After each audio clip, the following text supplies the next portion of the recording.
fix OneKey Wallet network lag, how to change RPC in OneKey Wallet. Hey everyone, welcome to the channel. In this video, we'll learn how we can fix network lag in our OneKey Wallet.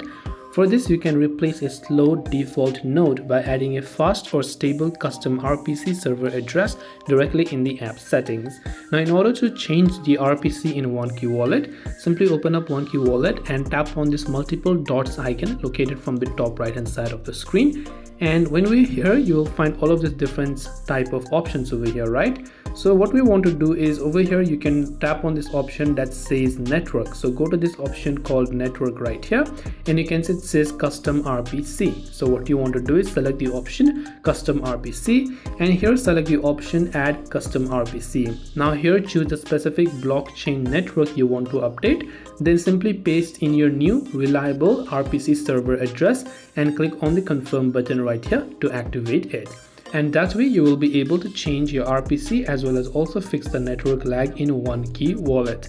I hope the video helped you out. If you have got any further questions, feel free to leave them down below. As always, thank you for watching and see you soon in the next video.